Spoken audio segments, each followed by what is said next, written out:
¿Acá? ¿Sí? Bueno, buen día, buen inicio de tarde para todos. Segunda parte de las jornadas. Muchas gracias a la comisión directiva por la invitación. Esta es la primera participación de los docentes del Departamento de Emergencia Pediátrica del Hospital Pereira Rosell. Así que bueno, espero que sea de su agrado, que resulte útil lo que vamos a presentar y vamos a intentar llegar al tiempo de las preguntas para que ustedes puedan hacer las apreciaciones que deseen. Como decía la doctora Satriano, el tema que nos ocupa en este momento es sedoanalgesia.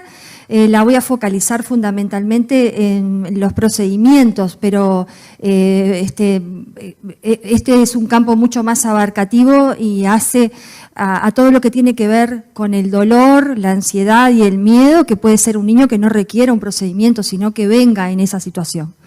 Bueno, estas imágenes corresponden a muchas de las situaciones que se presentan en el escenario de la urgencia, pero no exclusivamente en la urgencia, también en otros escenarios en los cuales los niños pueden presentarse con dolor o ansiedad, o exclusivamente ansiedad o dolor, en situaciones variadas. Por ejemplo, un niño que requiere una punción lumbar, un niño que viene lesionado con una fractura, una niña que tiene lesiones múltiples, laceraciones, estas que son tan comunes en los servicios de urgencia.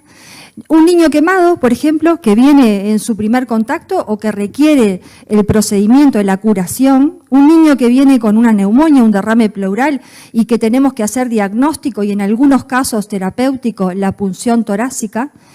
La simple colocación de un acceso vascular, la punción venosa, ¿no? También es un procedimiento que genera dolor y que en muchos niños puede generar ansiedad. La caterización de la uretra para obtener un examen de orina en determinadas condiciones, una niña que tiene una tumoración que parece corresponder a un absceso que requiere drenaje, una parafimosis, o sea, estos son típicas situaciones que corresponden al escenario de urgencia y otras de otros escenarios que también son comunes, como podría ser, por ejemplo, la inmunización en los niños, que nosotros sabemos que son todas situaciones en las cuales se genera sufrimiento, ¿tá? Obviamente es un sufrimiento que uno puede anticiparse al manejo del mismo, requiere un abordaje particular, ¿verdad? Y tenemos como la obligación de abordarlo adecuadamente. Y eso es lo que vamos a pretender con la siguiente presentación. Tener en cuenta que, bueno, si uno utiliza la clave de la sedoanalgesia, los procedimientos pueden ser clasificados de acuerdo a la forma que se muestran en esta diapositiva. Tener en cuenta que hay procedimientos que no son invasivos y tampoco son dolorosos, pero eso no significa que puedan generar en el niño temor o sufrimiento, ¿no? Inclusive en algunos niños especiales, como podrían ser, por ejemplo, los niños que tienen trastornos del espectro autista o son hiperactivos, estos procedimientos, aunque no duelan, o la simple exploración de la faringe, por ejemplo, pueden generar gran ansiedad. Hacer una ecografía, por ejemplo, en los niños. Otros, que son los más comunes, diría uno, serían los procedimientos mínimamente invasivos, que son dolorosos, pero que pueden ser acompañados o no de ansiedad. Estos son los más frecuentes, como puede ser una sutura, la colocación de una vía venosa, la punción lumbar, el cateterismo, y otros procedimientos que ya sabemos que generan mucho dolor, ¿tá? El dolor es moderado severo y habitualmente se asocian a un cierto grado de ansiedad. Por ejemplo, como la punción o el drenaje de un absceso, la artrocentesis, hacer una aspiración de médula ósea, la curación de una quemadura, hacer la cardioversión, por ejemplo, de un paciente que lo requiera, la reducción de una fractura, una toracocentesis, la reparación de una herida compleja, hacer la punción abdominal o la reducción de una parafimosis o una hernia. Muchos procedimientos los realizamos los pediatras que estamos en la urgencia, en algunos casos intervienen o participan profesionales quirúrgicos, pero bueno, nosotros tenemos que saber que ese soporte médico que requieren estos niños en los cuales se hacen procedimientos es como una obligación que tenemos los pediatras que estamos asistiendo a los niños en ese momento. Si uno lo trae, bueno, a cuál es la importancia de este tema, sabemos que nosotros tenemos dentro de los estándares de lo que uno podría decir la calidad de atención, calmar el dolor y sedar al niño forma parte de grandes indicadores, ¿no? de los servicios de urgencia. Así que si nosotros queremos hacer una asistencia de calidad, no podemos dejar de tener en cuenta esta temática. Por otro lado, este segundo punto que para nosotros es muy importante, que hay numerosas evidencias disponibles que hablan sobre la seguridad de realizar sedoanalgesia fuera de quirófano si nosotros contamos con ciertos requisitos, que los requisitos hacen fundamentalmente a las competencias que tenemos que tener los profesionales que estamos encargándonos de la analgesia o de la sedación de estos niños y a su vez una serie de recursos necesarios para implementarlo en forma segura. A los recursos me refiero no solo materiales, que hacen fundamentalmente a la monitorización, por ejemplo, sino a fármacos disponibles que tenemos que conocer profundamente para hacer esto en forma segura.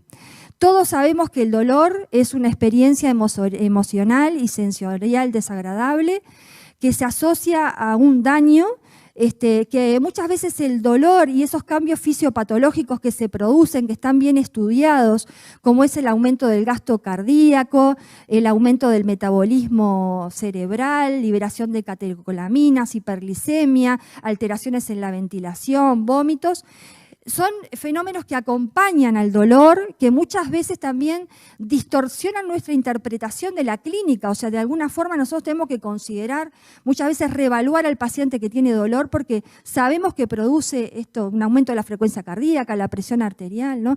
Entonces, de alguna forma, si nosotros controlamos bien el dolor, también evitamos o controlamos estos mecanismos fisiopatológicos que son deleterios. Nosotros creemos que en estos últimos años se ha avanzado mucho en lo que es la evaluación y el tratamiento del dolor, pero queda mucho por hacer en lo que tiene que ver a ese componente emocional que muchas veces acompaña el dolor, que tiene que ver con el dolor, pero es otra cosa y es el miedo o la ansiedad que tienen los niños a sufrir, ¿tá? En los servicios de urgencia está bien estudiado que tanto el dolor o la ansiedad son la primera causa de sufrimiento, así que nosotros no podemos dejar de atender este problema. Primero, atendiendo a directivas de la Organización Mundial de la Salud, que dice que el alivio del dolor es un derecho de las personas, ¿tá? Así que nosotros tenemos que de alguna forma garantizarlo, ¿no? Y garantizarlo de alguna forma es formarnos nosotros como profesionales de la salud que asistimos niños y por el otro lado tener todos los fármacos disponibles que necesitamos para hacer esto correctamente. La ansiedad, como decía, es un tema que es un factor que habitualmente acompaña el dolor, ¿sí? Los niños tienen una distorsión del nivel de conciencia del entorno, tienen aumentada el nivel de conciencia del entorno, por eso cuando uno hace el tratamiento de la ansiedad, hace un sedante o así sea una ansiólisis mínima, un ansiolítico, lo que nosotros hacemos con eso es disminuir el nivel de conciencia del entorno. Ese es el efecto, ¿no? Ese sentir del niño le genera miedo a sentir dolor y de hecho a veces el miedo al dolor es peor que el dolor mismo, ¿no? Nosotros como adultos también seguramente alguna vez lo vivimos. Es el miedo a lo desconocido, para los niños pequeños muchas veces interviene el miedo a la separación, por eso los padres, es muy importante la presencia de los padres en esto que estamos conversando, sin lugar a dudas contribuye mucho a disminuir la ansiedad, el dolor. También hay veces ansiedad de la familia que nosotros tenemos que saber controlar. Y hay un miedo que es universal, que está bien estudiado, que es el miedo a las agujas. Y este punto es muy importante para los que estamos en este tema de cómo mejorar el tratamiento del dolor y la ansiedad en los niños, porque todo lo que tenga que ver con poder controlar esos dos aspectos sin usar agujas tiene mucho valor. Entonces, hemos trabajado mucho en tratar de desarrollar todas las estrategias o recursos necesarios para poder hacer un buen control del dolor y la ansiedad sin el uso de agujas. Así que el temor y la ansiedad sabemos que generan mucho sufrimiento, como dijimos hasta el momento, y entonces es muy importante que nos ocupemos de este tema. Tenemos que, por un lado, preservar la seguridad y el bienestar del niño, eso como bien todos conocemos y nos interesa. Por otro lado, tenemos que evitar la incomodidad, o sea, no tenemos que posicionar al niño en ninguna situación incómoda, hacer inmovilizaciones forzadas, generar un malestar físico, sabiendo que muchas veces los procedimientos requieren cierta inmovilización o limitación del movimiento para poder realizarlos, pero no debemos hacer inmovilizaciones forzadas que generen malestar en el niño y además ponemos en riesgo su seguridad y la del equipo de salud que lo está asistiendo, porque si hacemos un procedimiento con un niño en movimiento, no solamente nos va a salir mal el procedimiento, sino que además ponemos en riesgo de tener otro tipo de eventos adversos.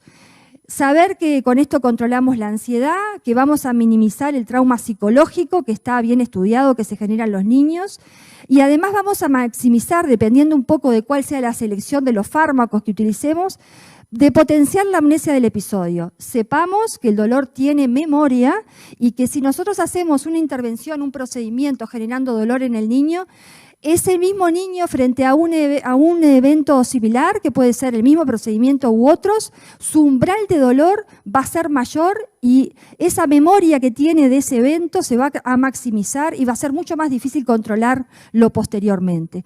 Y por el otro lado, tener en cuenta que si nosotros hacemos bien la sedación y la analgesia, la que corresponde, la proporcionada a la situación del niño, eso va a facilitar el procedimiento de el recurso que lo esté realizando, que muchas veces es recurso personal quirúrgico, ¿no? Vamos a controlar la movilidad y lo vamos a facilitar.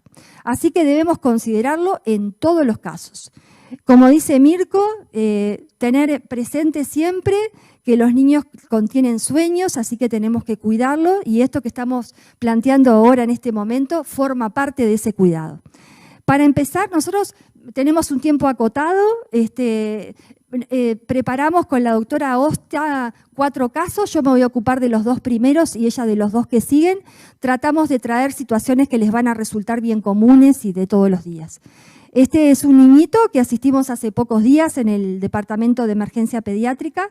Era un lactante de 11 meses sano que venía por fiebre 39 síncro persistente, pero que a pesar de tener un triángulo de evaluación pediátrico estable y de tener sus signos vitales normales, dada la historia de la fiebre y la severidad, el riesgo que significa la temperatura alcanzada a esta edad, generó que se decidiera solicitar laboratorio y realizar un acceso vascular, o sea, una punción venosa en el esquema que venimos manejando hasta el momento, procedimiento doloroso. Tener en cuenta entonces que es un procedimiento doloroso, lo colocamos allí. El grado de ansiedad depende de muchos factores, del niño, del entorno, la familia, de la edad, muchos aspectos. Tener en cuenta que lo ideal es contar con un protocolo. Nosotros en el departamento de emergencia disponemos de protocolos para cada uno de los procedimientos. En este momento está en el Ministerio de Salud la guía que elaboramos los docentes de emergencia, que esperamos que pronto esté a disposición de todos, donde van a estar cada uno de estos bien detallados, cuáles son los aspectos, los pasos que tenemos que seguir. Como ven ahí, lo primero que tengo que hacer es prepararme, contar con un protocolo. En el caso de la punción venosa, saber que, bueno, vamos a explicar a la familia por qué es necesario ese procedimiento, tener a los padres presentes, que eso es lo mejor, poner al niño en una posición cómoda, ¿tá? Y definir cuáles son los recursos humanos y materiales que necesito. En este punto, nosotros podemos trabajar mucho, tanto decisiones hospitalarias como cada uno de nosotros en forma individual, y trabajar lo que se conoce como la cultura, ¿verdad? La cultura de la pseudoanalgesia, que requiere una serie de estrategias y medidas que muchas son simples, que hace que tomemos conciencia de lo que significa esto, tener ambientes adecuados, decorados de forma que sean atractivas para los niños, porque eso genera distracción. Nosotros lo que queremos es que el niño esté distraído en el momento que vamos a hacer el procedimiento, permitir que el niño esté en la posición que quiere estar, animarnos a poder formar parte de esa distracción, nosotros como equipo de salud, dejar que el niño esté con sus objetos queridos. Eso hace que el niño se sienta contenido, seguro. Hay recomendaciones formales de que es importante que el niño sienta que lleva el control, aunque nosotros no tiene el control, pero el niño tiene que sentir que tiene el control, ponernos nosotros en una posición, ¿verdad?, empática con el niño, tener salas preparadas para hacer este tipo de procedimientos, pantallas también como elementos distractores. La exposición es muy importante, nosotros no queremos ver más niños tendidos en camilla 0 grados, sostenidos por todo el personal que está asistiendo al niño, puede estar en brazos de su mamá, como se ve en la primera imagen, niño absolutamente contenido, se siente protegido por su mamá, alguien se está ocupando de la punción venosa, la otra persona se está ocupando de distraerlo, tenemos que tratar de buscar cuáles son los elementos que se adecúan a cada niño, ¿verdad?, un poco dependiendo de la edad. Utilizar todos los distractores no farmacológicos que tengamos disponibles, burbujas, elementos computarizados, hay trabajos sobre el uso de las tablets, por ejemplo, o teléfonos celulares. Los niños se distraen mucho con lo que son la proyección de imágenes. Hay dispositivos que están generados para este tipo de procedimientos. Este es el BUSI, que tiene 2 ritmos vibratorios y además se puede asociar frío. Esto genera una distracción de estímulo, que es importante, funciona mucho en los niños escolares. Y si volvemos entonces al procedimiento, a la vía venosa, tenemos que pensar si hay algo de analgesia, dado que es un procedimiento doloroso, que podamos hacer para la punción venosa. Si la punción venosa tiene un objetivo de un control vital, es una situación de emergencia, seguramente la analgesia no la vamos a poder hacer. Pero hay una serie de situaciones en las cuales nos da el tiempo. Podemos poner lo que se conoce como anestesia local, y para ese momento es importante que conozcamos internacionalmente se conoce como crema EMBLA, nosotros en nuestro país se conoce como Silo Plus, es la asociación de lidocaína y prilocaína. Sabemos que logra una anestesia de 5 milímetros de profundidad, que hay que cubrirlo con un parche, ¿verdad?, que es un muy buen anestésico tópico, pero sí tenemos que esperarlo. O sea, enfermería tiene que colocarlo en más de un sitio de punción, ¿da?, explicamos a la familia, y seguramente con la distracción y esto vamos a hacer mucho y ese niño va a estar realizándose el procedimiento en mejores condiciones. Ahora hay algunos productos que son en spray o en crema que tienen concentraciones más altas, son solo de lidocaína y que de alguna forma tienen la ventaja que pueden reducir un poco el tiempo que necesitamos para la efectividad. A continuación les voy a mostrar el video con autorización de la familia de este niñito para que vean cómo trabajamos nosotros en el departamento de urgencia.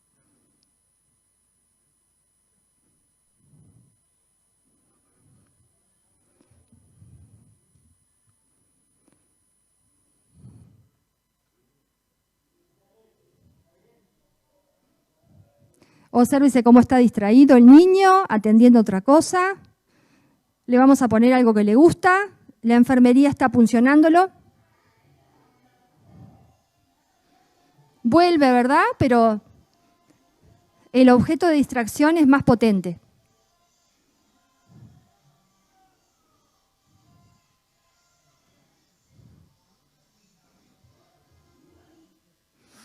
Bueno, pasamos al caso 2. Esta es una niña de 4 años que viene con fiebre, cefalea y vómitos. Su triángulo de evaluación es inestable por la apariencia, pierde un punto en la escala de Glasgow, tiene una frecuencia cardíaca normal, una respiratoria normal, una cardíaca límite, presión arterial normal, parece que la hemodinamia no es un problema, pero tiene elementos de irritación meningia, así que la punción lumbar es una necesidad. Este procedimiento, si bien sabemos que está dentro de los procedimientos menos dolorosos, tiene algunas consideraciones que son muy importantes, ¿no? Primero, que este procedimiento no se puede realizar con el niño en movimiento, o sea que es un procedimiento que genera dolor y ansiedad, necesitamos colaboración del niño, cuanto más pequeño es el niño, menos colaboración tenemos, así que muchas veces necesitamos fármacos para lograr que ese niño, sin ser sostenido por muchos, que es lo que no se quiere, podamos lograr que esté tranquilo, sedado, sin dolor y en la posición que lo necesitamos para hacer el procedimiento para que sea exitoso. Porque el éxito depende mucho de la técnica y la técnica es con paciente inmovilizado. Así que en este paciente seguramente vamos a tener que hacer sedación moderada para lograr esas condiciones que necesitamos. Y por otro lado, También tenemos que saber que este niño habitualmente no podemos ni sedarlo ni calmarlo vía oral. Este niño suelen tener un acceso vascular, necesitamos hacer sedantes por vía endovenosa, así que hay algunos aspectos que son importantes que tal vez no sean tan significativos, por ejemplo, en el caso anterior. Tenemos que dar el primer paso fuerte, firme, sabiendo que la preparación, el abordaje sistemático es uno de los aspectos más importantes. Tener en cuenta cuál es el paciente, si es candidato a que nosotros lo podamos hacer, la sedación, si tenemos las competencias para poder hacer la sedación en ese paciente, saber si tenemos programado el tratamiento, que sería contar con un protocolo, los recursos humanos necesarios. En este punto quiero decir que quien se encarga de la sedación y la analgesia de la punción lumbar no es quien realiza la punción lumbar. Un técnico realiza la punción lumbar, otro se encarga de la pseudoanalgesia. Definir cómo voy a monitorizar al paciente y qué equipos y materiales necesito para hacer el procedimiento.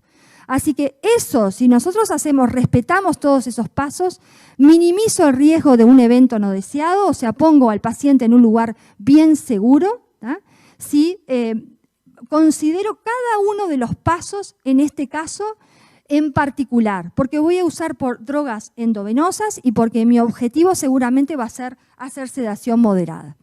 Hay varias guías, estas del 2019, que dice cómo nos tenemos que manejar y monitorizar antes, durante y después de hacer sedación fundamentalmente por vía endovenosa, y concluye que hay directrices que garantizan la seguridad del paciente y que se basa en un abordaje sistemático. Evalúo pre-sedación los riesgos, fundamentalmente el paciente. Hay algunos pacientes que ya sabemos que tienen riesgo elevado, los niños obesos, que tienen alteraciones en la vía aérea, cuello corto, niños que están cursando infecciones respiratorias, ASA 3-4, eso está bien definido. Necesitamos personal entrenado en la vía aérea, disponer de equipamiento adecuado, conocimiento profundo de los fármacos que vamos a emplear, disponer de un área de recuperación y tener organizada la atención frente a una emergencia, o sea, saber cuál es el plan si algo pasa. En este caso, entonces, protocolo de pseudoanalgesia, la preparación para la punción lumbar, que es lo que acabamos de ver. Podemos poner lidocaína, prilocaína tópica, el anestésico tópico siempre se tiene que poner, y seguramente en este caso nosotros, dado que es un mayor de 6 meses, vamos a elegir la ketamina. ¿Tá? Es un fármaco que nosotros utilizamos mucho, consideramos que es muy seguro, tiene algunas características que hacen que sea un fármaco que tiene bondades. Uno de los más importantes es que con uno solo le ofrecemos al paciente analgesia y sedación. Por otro lado, también va a tener amnesia del episodio, logramos que esté inmóvil en ese momento, ¿tá? Pero mantiene los reflejos protectores de la vía aérea, que eso es una cuestión muy importante para los pediatras que estamos en la urgencia. A veces suele como efecto adverso aumentar la frecuencia cardíaca y la presión arterial. A veces eso viene bien y en otras ocasiones sabemos que igual es un efecto transitorio. Ocasiona un estado disociativo, o sea, no se puede catalogar como una sedación moderada ni profunda, tiene sus propias características. En este caso, entonces, la ketamina sería el fármaco de elección. Simplemente, y esto es lo último que les voy a mostrar, hay muchos trabajos que hablan sobre la ketamina. Incluye más de 22.000 procedimientos fuera de blog y que reportan la seguridad que tiene en el uso la ketamina. Pasamos entonces al caso 3, que sigue Lodi. Bueno, buenos días para todos. El tercer caso que vamos a presentar es de un niño de 5 años que es sano, que presenta un esquema de vacunación vigente y que, como muchos niños se presentan en la emergencia, sufre una caída en la escuela con una herida cortante en mentón de 4 centímetros. No tiene dolor espontáneo y está acompañado por sus padres. La primera pregunta que nos tenemos que hacer es si este niño va a necesitar una ansiólisis farmacológica o va a alcanzar con las medidas distractoras. En cuanto a la ansiólisis farmacológica y la sedación, lo vamos a considerar según los protocolos en niños mayores de 6 meses y vamos a elegir, en este caso, el midazolam de administración yugal o nasal. El midazolam, como todos saben, es una droga que usamos mucho en el departamento de emergencia. Es una benzodiazepina de vida media corta que tiene un efecto ansiolítico, que produce una sedación mínima a moderada según la forma y la vía en que sea administrada y que tiene como un efecto que nos sirve la amnesia anterógrada. De acuerdo a la forma de administración, la dosis varía. Cuando lo administramos vía oral, la dosis es de 0,5 miligramos kilo con un máximo de 15 miligramos. El inicio de acción es hasta 30 minutos y el efecto máximo se produce en 1 hora y tiene una duración de hasta 90 minutos. La manera de hacer la solución de midazolam vía oral que hacemos nosotros en el departamento de emergencia es mezclando 3 mililitros de jugo con 3 mililitros de midazolam, que son 15 miligramos, y la solución queda a 2,5 miligramos por mililitro. Otra manera que también usamos mucho es el midazolam de administración intranasal con un atomizador nasal comercial o puede ser también casero. La dosis también es de 0,5 miligramos kilo.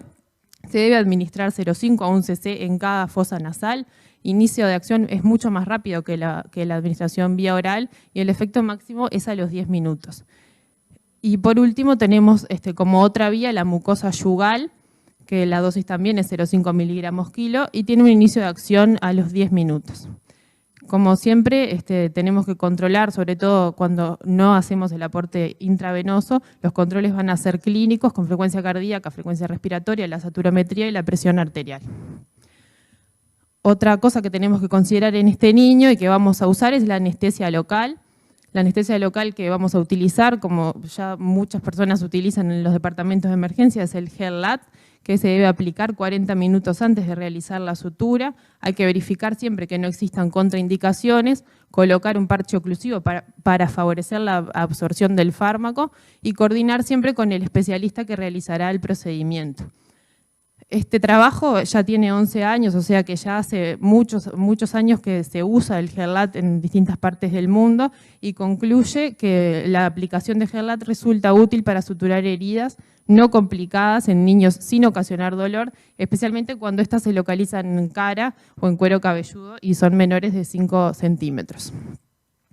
Lo que queremos resaltar, y es muy importante, es que siempre la coordinación previa con el especialista, el cirujano que va a suturar al paciente, es importante por los tiempos que debemos manejar. El GELLAT entonces es un anestésico tópico en forma de gel, que como lo dice su sigla, está compuesto por lidocaína, adrenalina y tetracaína. Se debe conservar en la heladera y descartar el pomo una vez abierto. Se utiliza en mayores de 3 meses para heridas abiertas simples y tiene mayor eficacia en heridas de cara y cuero cabelludo. No debemos utilizarlo ni en ojos ni en párpados, ni en zonas de circulación terminal como pulpejos de dedo, pene, nariz, pabellón auricular. La dosis es 0,5 cc de gel cada 1 centímetro de longitud de la herida. La herida previamente debe estar limpia y seca, se aplica con guantes estériles directamente sobre los bordes internos y la duración máxima del efecto son 60 minutos. Acá tenemos un video del paciente y antes de poner el video, en realidad lo que queríamos destacar es el halo blanquecino que se debe ver alrededor de la herida una vez que el fármaco ya tuvo su efecto y está listo para suturar.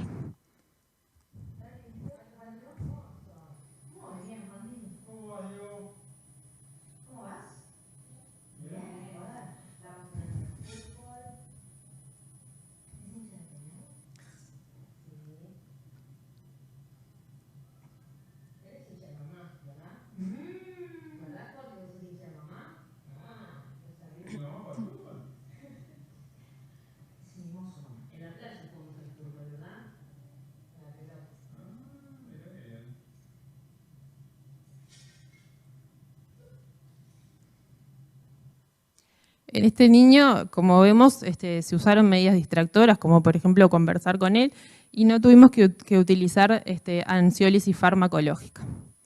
Y bueno, y por último, el último caso es un niño de 9 años previamente sano que tiene un trauma de miembro superior por caída mientras corría, cae sobre su miembro superior izquierdo, niega otros traumatismos y se presenta muy dolorido y es asistido en vía pública por una unidad de emergencia móvil. Esa es la foto de la muñeca del paciente.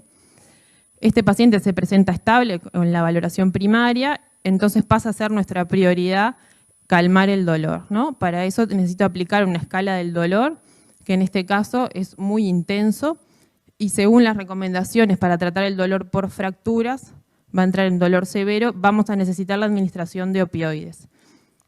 Como eso en realidad estamos en la vía pública y no queremos perder tiempo para iniciar la analgesia, vamos a elegir el fentanil de administración intranasal.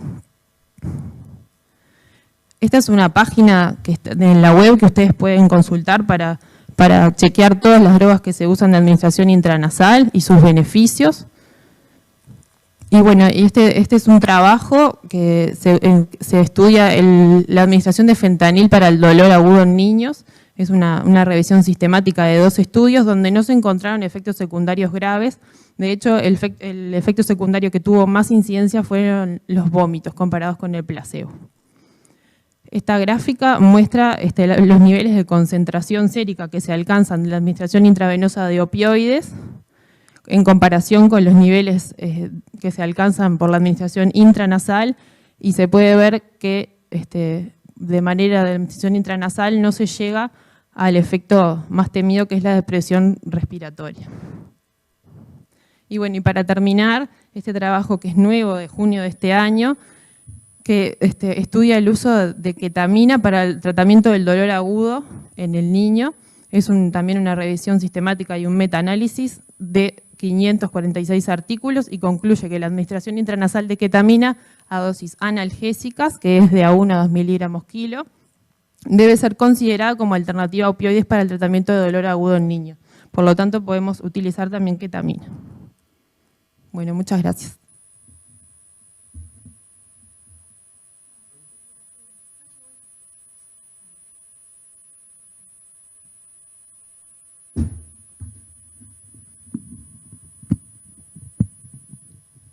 Nos ponemos a las órdenes, no sé el tiempo que queda, para contestar preguntas.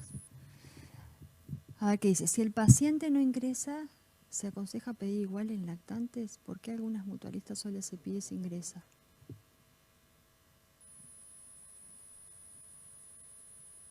Si el paciente no ingresa, ¿se aconseja pedir qué cosa?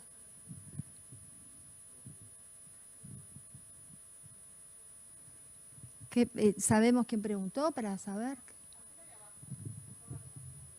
¿Cómo? Bueno, voy a contestar la pregunta que entiendo, que dice si es mejor la ketamina que el midazolam para la punción lumbar.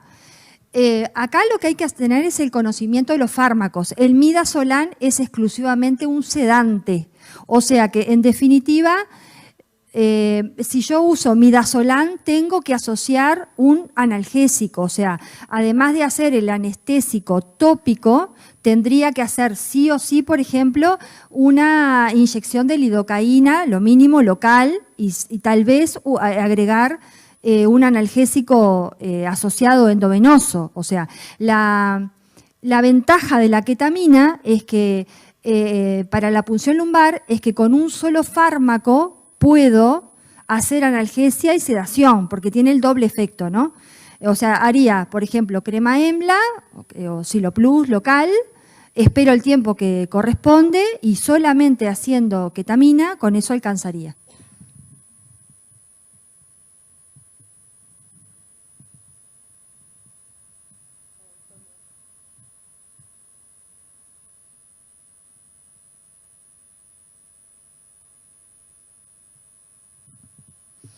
Bueno, Alejandra, entonces le voy a contestar a la odontóloga. Nosotros sabemos que la odontología es un campo importante, ¿no? Que además hay muchos trabajos que provienen de la odontología que hemos leído vinculado a la sedoanalgesia. Por un lado, en el mundo hay muchos que utilizan el óxido nitroso, y está muy difundido. Lamentablemente en nuestro país no hay experiencia y por ahora no tenemos disponibilidad. Pero me parece que además de seguramente usar analgésicos locales, que ustedes tienen mucha experiencia, sobre todo con la upicarina y otros anestésicos locales que utilizan, seguramente muchas veces va a ser necesario además hacer algo de ansiolisis, ¿no? Que ahí capaz que las vías alternativas que mostraba sobre todo Lodi en la segunda parte de la presentación, el considerar los dispositivos nasales, que uno puede por ahí hacer ketamina si necesita o fentanil si lo más importante es el control del dolor o no sé, es una vía que tiene mucho rendimiento, que está subutilizada y que me parece que bueno, que podría ser utilizada también por los odontólogos. Lo que hay que conocer bien es los fármacos, ¿no? Y estar preparados, como se sugiere dentro de la literatura, por la posibilidad, que es muy poco frecuente, pero hay que saber manejar la posibilidad de eventos adversos.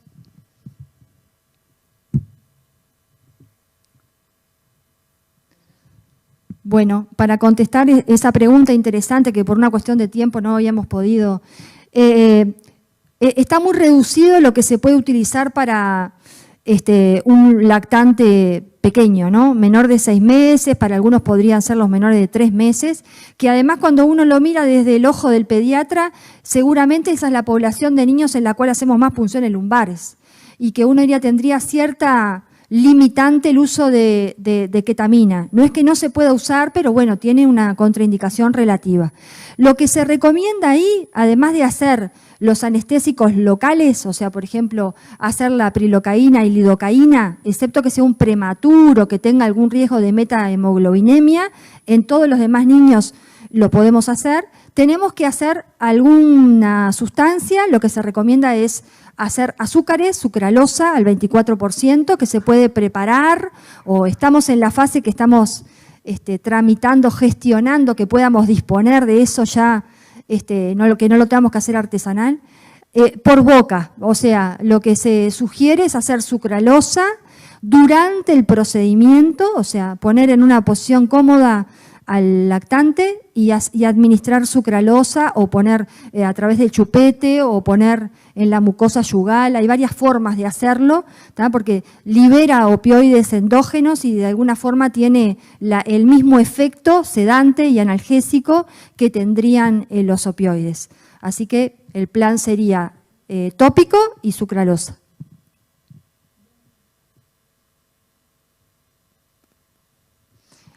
Bueno, para esa pregunta que hacen, ¿qué sería lo mejor? Lo primero que me tengo que preguntar es qué es lo que yo pretendo. O sea, ¿qué necesito? Tengo que solamente sedar, puedo usar midazolam. Ahora, si lo que yo voy a utilizar por la vía nasal es un fármaco que pueda tener como efecto calmar y sedar al mismo tiempo, voy a elegir la ketamina. También ahí voy a tener que considerar otros aspectos, ¿no? Porque el inicio de acción de ambos es diferente. También tengo que considerar cuál es el procedimiento que voy a hacer y cuánto va a durar. Porque tengo que hacer coincidir el tiempo de la duración del efecto del fármaco que elegí usar por vía nasal en relación a lo que dura el procedimiento. Por ejemplo, si fuera a curar una quemadura, que yo sé que es un procedimiento muy doloroso, y tengo un dispositivo nasal, seguramente voy a preferir hacer ketamina, porque con la ketamina voy a lograr calmar el dolor y además sedar al niño. Solo midazolam para curar una quemadura nunca voy a hacer, porque lo voy a sedar, pero el niño igual va a sentir dolor. Muchas gracias.